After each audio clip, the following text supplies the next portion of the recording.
Dia ambil semayang tak betul. Jadi semayang ni tak sah. Dia yang akan menipu dan sanggup memakan daging saudaranya sendiri. Agar kamu balik kemari membantu orang-orang kampung yang telah lama kehilangan punca. Puing!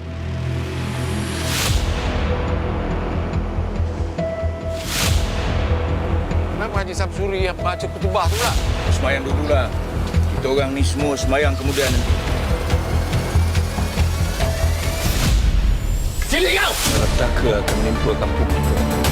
Malapetaka apa ni Haji Kamal? Daud jumpa emas dekat gubuk ni. Aku tolong macam-macam. Tiba-tiba pula si Mihal tu nak semak kamu. Kamu harus berhati-hati dengan sepupu kamu itu.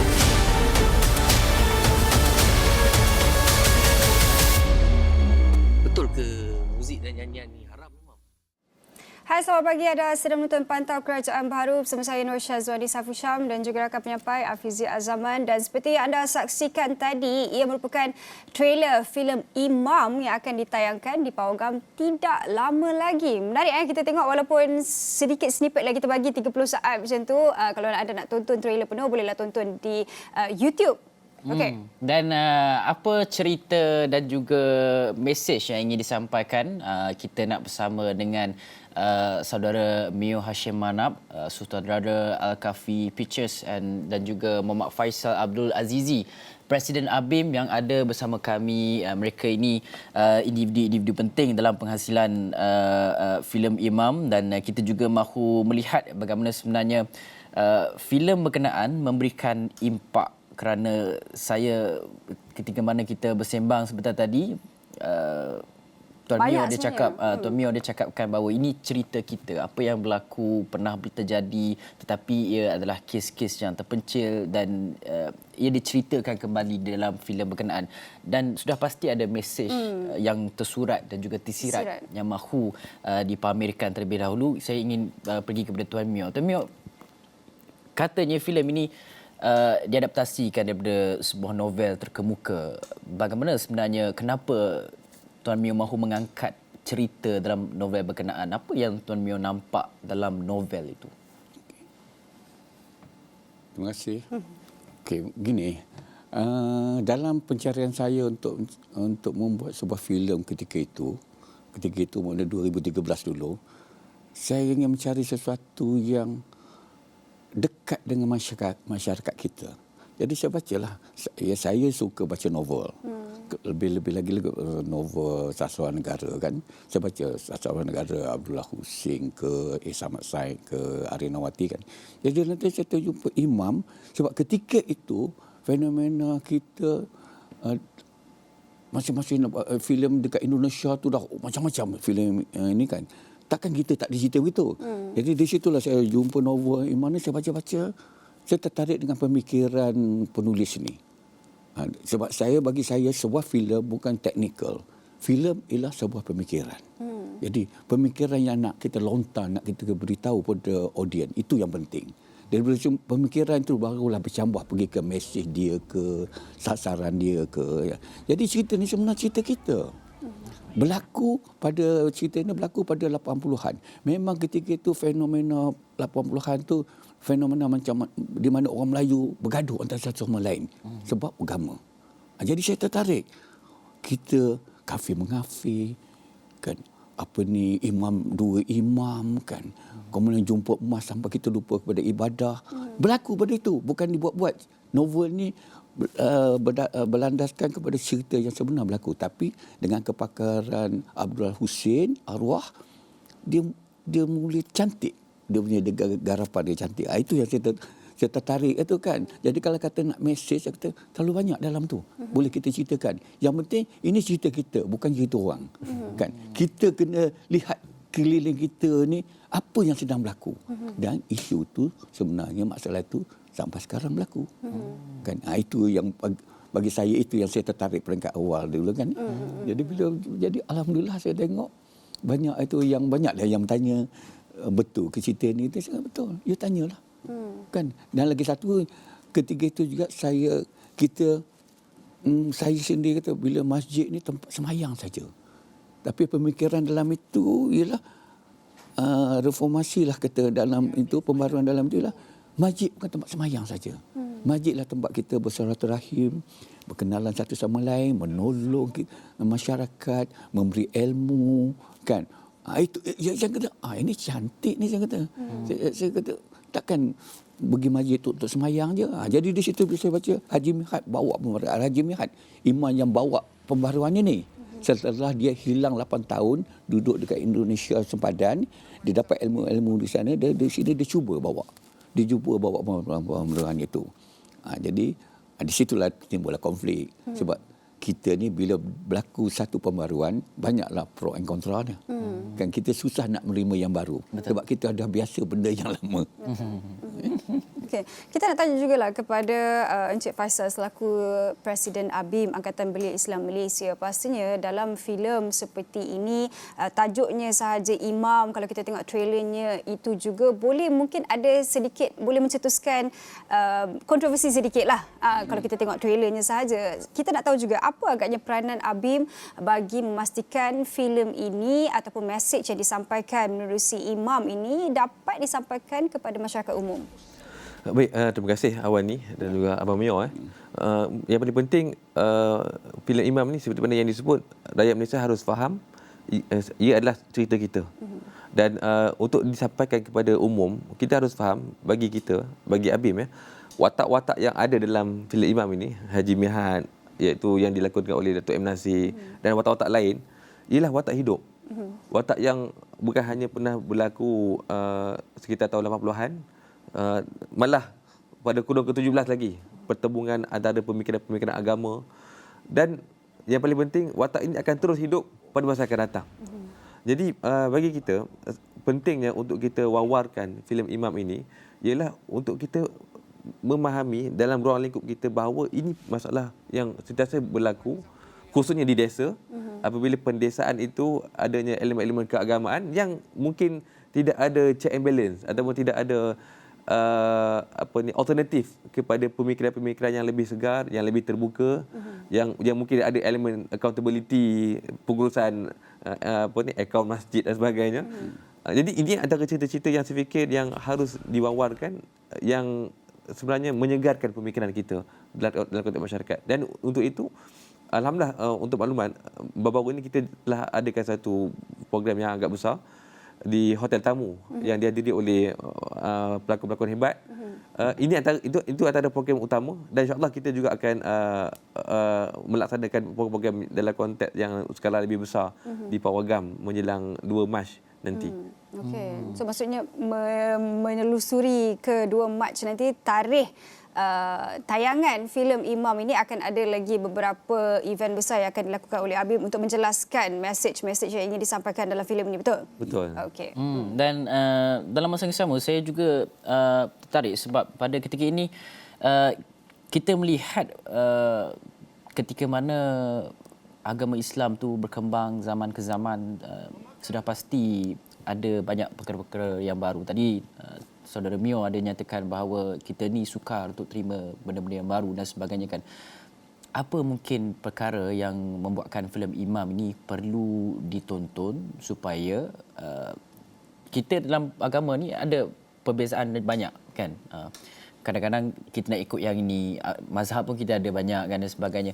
Bagaimana untuk pastikan bahawa ketika mana kita mengamalkan agama Islam, Sunnah wal Jamaah, untuk kita tak melebihi daripada hak-hak tertentu. Kita nak mengamalkan agama tapi bukan dengan cara secara ekstremis, kerana ada dalam kalangan kita yang berfikiran secara ekstremis dan sebagainya. Mungkin filem Imam ada mesej yang tersebut untuk kita pastikan bahawa ketika mana perbezaan pendapat itu ada, tetapi perlu ada toleransi, kerjasama, meraihkan perbezaan pandangan dan sebagainya. Tuan Mio. Saya melihat beginilah. Saya melihat sebenarnya kita kekurangan bahan tentang agama kita. Kita leka kepada hal dunia. Kita lupa kepada penghayatan agama. Sebab bila sebut agama, macam-macam tahu ini surga dan pahala. Kan, dosa dan pahala, surga dan neraka. Jadi itu yang jadikan macam pembaharuan-pembaharuan tu bila datang satu pembaharuan sebenarnya bukan pembaharuan. Kita mengingatkan balik apa yang sedang berlaku di zaman Rasulullah dulu. Kembali kepada asas. Ya, tapi bila kita diam, betul ada seseorang cuba angkat perkara itu, baru katanya. Kan, jadi benda-benda ini kan sebenarnya tidak ada, bukan tidak ada yang baru maksudnya, ya, tapi sebenarnya tidak janggal sebenarnya. Dalam Islam ni dia luas. Contohnya beginilah, tajuk imam tu sendiri. Kan, tajuk imam ni saya kata imam dalam Jawi, bawah tu pemimpin. Peringkat awal banyak kata, kenapa imam tu pemimpin? Imam lah. Saya kata, pertama saya kata, dia kata, kenapa Jawi orang banyak tak boleh baca Jawi? Saya kata, itu masalah kita. Masalah kita sedar. Bangsa kita tak boleh baca Jawi. Dan kita biarkan, satu. Yang kedua, saya kata, bila sebut imam, orang kata, ini cerita dakwah, semayang itu semua. Kan? Jadi saya kata, imam lebih luas. Imam itu pemimpin kita. Kan? Jangan, pemimpin, semua orang boleh jadi pemimpin. Tapi tak semua pemimpin boleh jadi imam. Itu yang saya nak sampaikan. Jadi, jangan main-main. Imam tu dia yang membawa kita ke mana sebenarnya nanti. Bukan pemimpin. Kan? Jadi di situ besarnya makna imam tu di kalangan umat Islam ni sebenarnya luas sebenarnya. Jadi itu saya cuba, tak apalah saya kata, sampai sekarang ada yang kata filem ni tajuknya imam atau pemimpin. Kata imam tu cuma anda tak kenal imam sebab tulis Jawi. Jadi bila tulis Jawi anda tak kenal imam, macam mana anda macam pergi ke masjid anda tak kenal imam anda. Itu saya kata. Jadi dari segi sudut tadi yang pembaharuan tu sebenarnya kita kekurangan cerita-cerita bahan-bahan begini. Bila saya menyeru pada kawan-kawan saya, pada penduduk atau apa yang berkenan, banyakkanlah filem-filem ini. Filem-filem bukan filem macam ini, yang filem-filem tentang tentang agama kita ni. Jangan kita sudut bila buat filem agama ni tentang bercerita tentang dosa dan pahala, Quran, hadis. Kadang orang pernah lekeh kan benda-benda. Ya, sebab kita sendiri yang pelekehkan. Bila kita cakap pasal agama, orang anggap macam dia ni ekstremis, dia ni terlampau apa orang kata ortodoks dan sebagainya kan. Itu yang Iran dia buat filem Islam tidak lagi cerita kisah asas dalam Islam, ya. Dia dah bercerita tentang mencari wali. Kan, dia dah bercerita tentang mencari Nabi Khidir. Hebat dia punya tu.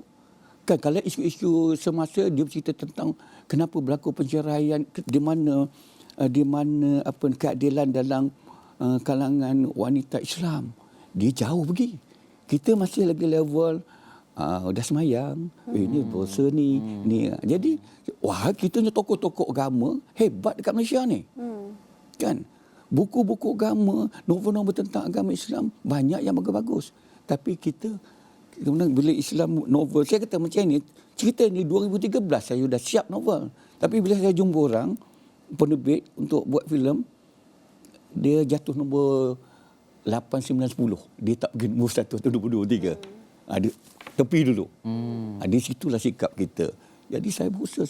Dah alhamdulillah, lepas tu bila dah siap, saya banyak-banyak terima kasih kepada pihak ABIM. Sebab dia bersedia, pertama kali jumpa, bersedia untuk menjadi rakan strategik saya. Dan mereka banyak menolong promosi untuk filem Imam ni. Jadi itu salah satu. Saya bertemu dengan satu rakan yang saya tak sangka. Bukan saya tak kenal ABIM. Anak saya sekolah dekat ABIM. Tapi bersedianya mereka bersama-sama untuk menyemarakkan semangat Imam tu. Dan dalam kisah penceritaan dalam filem Imam ini, pastinya ada cabaran-cabaran tertentu sebagai rakan strategik kepada filem ini.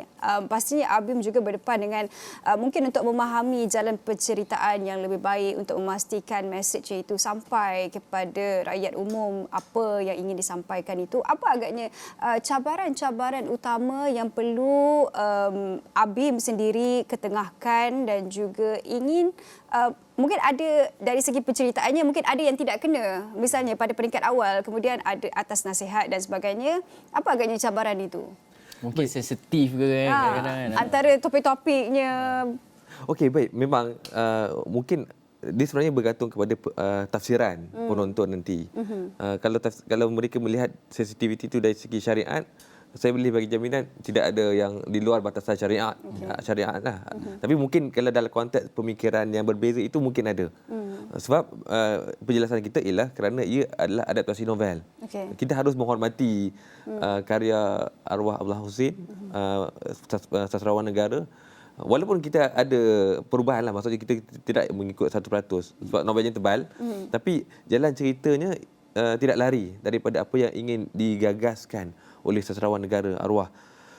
Itu yang pertama. Dan yang kedua, bila kita sebut juga tentang filem Imam ni, memang antara cabaran juga ialah berkaitan dengan mungkin ia tidaklah seperti filem-filem lain yang bersifat mungkin sentimen yang mungkin menghiburkan.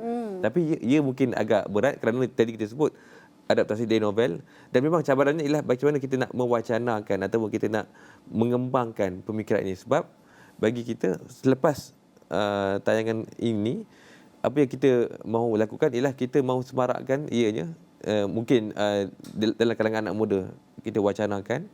Dan dalam sama kita juga berhasrat, mungkin boleh doa samalah untuk kita bawa ke alam Melayu yang lain di Indonesia, adakan strategik kita Muhammadiyah di selatan Thailand. Kerana kalau kita nak sebut satu perkara, watak imam yang membawa pembaharuan ini ialah watak yang pernah berlaku di alam Melayu sejak tahun 2017 lagi. Kalau kita baca Syekh Dok Fatani, Syekh Yusuf Al-Makassari, Syekh Abdul Samad Al-Falimbamni. Kemudian di Aceh ada Nuruddin Raniri, ada Syekh Abdul Rauf Singkel. Mereka ini ialah antara golongan-golongan yang cuba untuk menjernihkan pemikiran masyarakat di desa waktu itu. Satu, bila kita sebut pembaharuan itu, sebenarnya dia bukan pembaharuan benda yang baru. Bila kita sebut tentang islah, perubahan ataupun pembaharuan, tajdid, ia adalah kita mengembalikan kepada pengamalan zaman Nabi SAW. Jadi elemen-elemen kebudayaannya, ada elemen khurafat sebagai contoh, itu bercanggah dengan pengamalan Nabi SAW. Jadi itu yang kita sebut tentang pembaharuan, islah. Kita kembali kepada akar Nabi SAW. Dia macam membetulkan perkara yang salah, tapi perkara salah tu dah jadi budaya. Betul. Kepada satu masyarakat. Dalam dan juga berat mesej yang disampaikan. Saya harap saya boleh faham nanti. Dan juga sudah pasti akan ada mesej tersurat juga tersirat. Tapi kita nak banyak lagi bincangkan bersama dengan dua tetamu kita. Tapi kita perlu berhenti dulu rehat seketika, kembali selepas ini.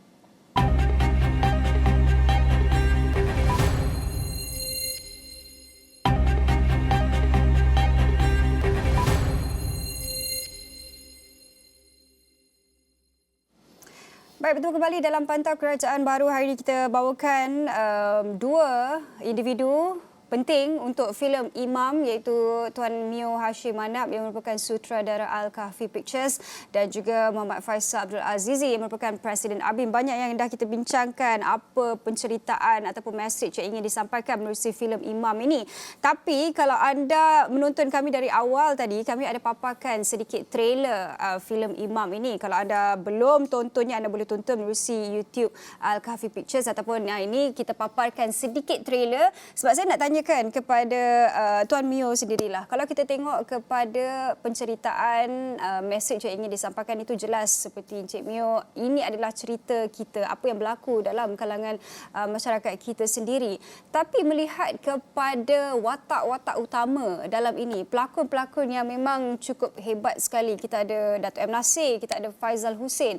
Mungkin Tuan Mio boleh ceritakan sedikit bagaimana pemilihan pelakon-pelakon ini dilakukan. Adakah ia berdasarkan, orang kata, kena dengan watak-watak yang ingin disampaikan itu? Jadi saya teringatlah seorang wartawan baru-baru ni bertanya pada saya, Abang Mio, kenapa M. Nasir? Saya tanya pada dia, ada lagi orang lain ke? Kan? Ada itu. Jadi maksudnya saya begini, setiap kali saya nak buat drama, filem ke teater ke, masalah pertama saya ialah mencari pelakon. Pelakon yang berwatak, pelakon yang memahami jiwa, raga watak. Pelakon yang hafal banyak. Yang menghafal dialog, yang bergerak ke sana sini banyak. Tapi mereka kadang-kadang orang bergerak, mereka pun tak tahu. Mereka bercakap tu sekadar bukan keluar daripada dalam. Mereka ingat, kan, Sebab saya kata filem orang nak tengok saya, kalau nak filem saya nak tengok pemikiran. Pemikiran tu bukan pemikiran pelakon saja, pemikiran pengarah saja, tapi pelakon sendiri. Kan apabila dia dah memahami watak tu, kalau dia rapat dengan watak tu, cerita tu, dia seolah-olah bukan dia yang bercakap. Ya, bukan dia yang cakap. Macam ni 2 hari lepas dalam satu tu, seorang bertanya, seorang sastrawan negara, dia kata apabila dia mendengar Haji Mihad bercakap, M. Nasir bercakap tentang bunyi burung-burung inilah anugerah Allah gara-gara ini, kan. Jadi kata itu bukan M. Nasir yang bercakap. Kan, itu jiwa dia yang cakap. Begitu sekali diorang dapat tangkap itu. Kan? Jadi di situ saya kata, susah saya nak cari pelakon. Jadi, dan saya kenal M. Nasir. Kan? Saya kenal dia daripada peringkat awal dia datang lagi. Dan saya suka baca, dengar lagu dia, cerita dia semualah. Jadi dia memahami benda ni. Dia memanglah pada satu peringkat dia memang bukan falsafah. Falsafah tu mainan dia lah sebenarnya. Kan, dia suka ni. Dan lagi satu macam lagu. Ya. Apabila kata, Mio, saya suruh dia buat lagu tema ni. Dia kata, Mio, aku nak buat lagu apa ni, aku bagi ballad ya. Saya kata, tak mau, ballad dengan sufi. Dia dengar dia senyum.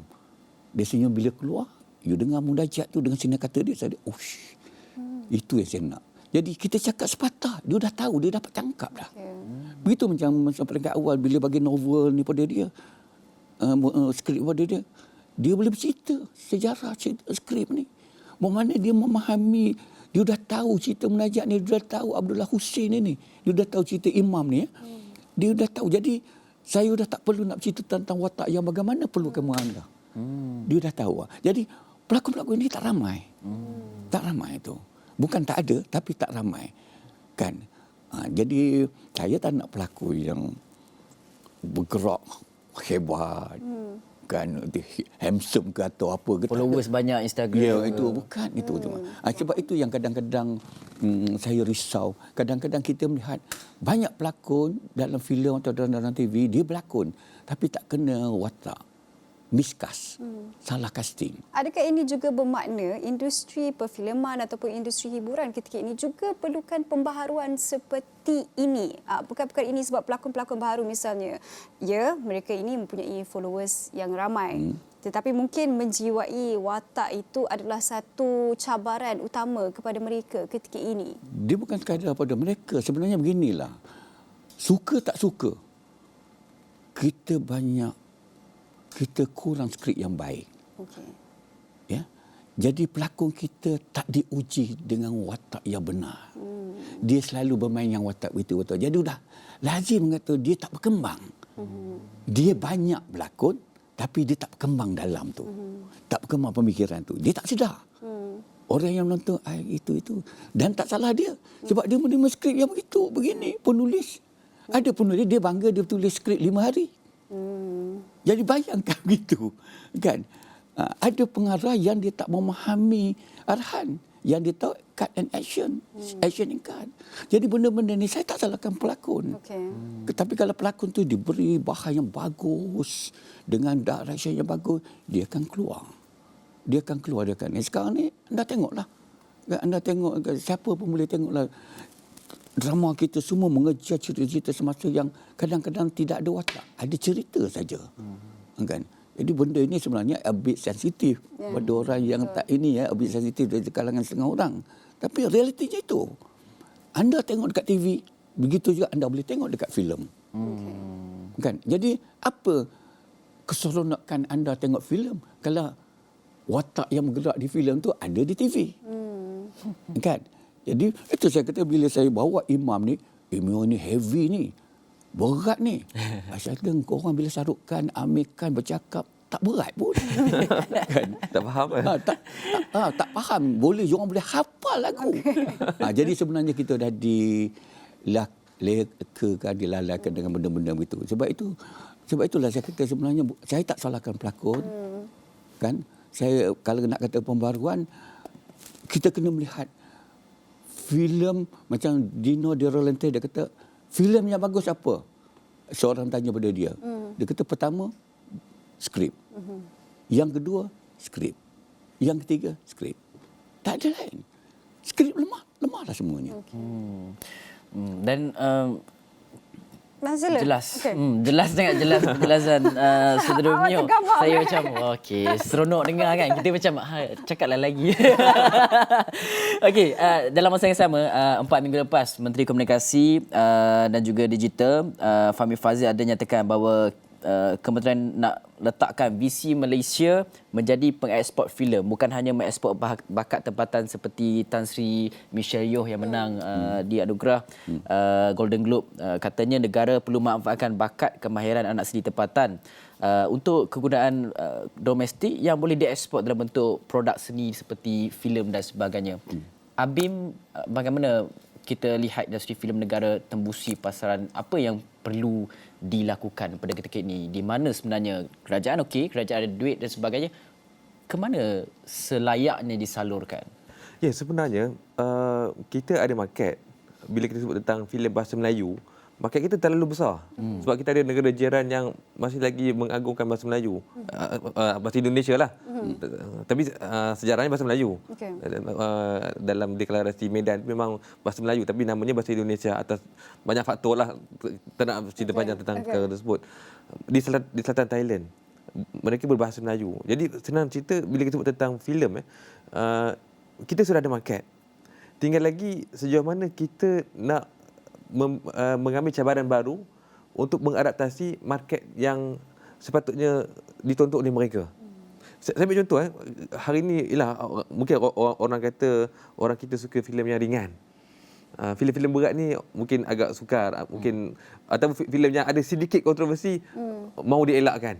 Tapi kalau kita lihat kalau di Indonesia, filem-filem kontroversi ini dia yang menjadi tontonan ramai. Perempuan berkalung serban, cerita tentang hak wanita, Islam harus dimartabatkan. Filem tentang Habibie dan Ainun, perjuangan seorang presiden Indonesia membawa Indonesia ke arah yang lebih besar. Maksudnya satu filem yang berat. Banyak lagi lah cerita-cerita tentang pemikiran-pemikiran, dan bagi rakyat Indonesia itu bukan perkara yang terlalu berat, tapi yang diingini, yang ditagih. Jadi bila mana kita nak sebut tentang mengeksport filem, tiba-tiba saya jadi pakar filem. Tak apa, boleh suarakan pandangan. Kita harus bersedia sebenarnya untuk budak ke hadapan untuk membawa naratif pemikiran-pemikiran yang lebih segar. Filem yang bersifat mendidik, bukan hanya untuk mendapat keuntungan. Betul. Filem yang mendidik, yang menjernihkan dan mencerahkan masyarakat. Itu yang lebih utama. Barulah kita dapat lihat kualiti dari sisi yang berbeza yang akan boleh kita tebus ke pasaran serantau di Asia Tenggara. Okey, baik. Kita ada mungkin 30 saat. 30 saat lagi. 30 saat kita nak berikan kepada Encik Mio untuk ramai-ramai, ajak ramai-ramai tonton filem Imam ini. Bila agaknya boleh akan ditayangkan di Pawagam? Okey, insya-Allah pada 2 bulan 3 ini filem ni akan ditayangkan di 59 pawagam termasuk Singapura. Datanglah, tengoklah cerita ni, sebab ini cerita kita. Saya tak ambil cerita orang. Kita cerita kita. Kalau kita rasa itu jahatnya ada dalam diri kita. Kalau cerita itu baik, watak itu diri kita lah yang baik. Jadi pilihlah anda di mana dan jangan takut pilih jahat dan baik. Kan, sebab itu pengajarannya nanti. Dalam pilihlah sebab ada jahat ataupun baik. Okey, yang baik je di sini, yang jahat di sebelah. Cakap macam tu. Okey, baik. Kita terima kasih kepada Tuan Mio Hashim Manap, sutradara Al-Kafi Pictures, pengarah filem Abim dan juga pengarah filem Imam, dan juga Muhammad Faisal Abdul Azizi, Presiden Abim, atas perkongsian berkaitan dengan filem Imam dan bagaimana sebenarnya kerajaan sikit sebanyak mendapat input berkaitan dengan industri filem negara. Itu saja dalam Pantau Kerajaan Baru. Saya Hafizah Zaman. Saya Nur Syazwan Nisa Fusham. Terima kasih kerana menonton. Kita jumpa lagi. Terima kasih.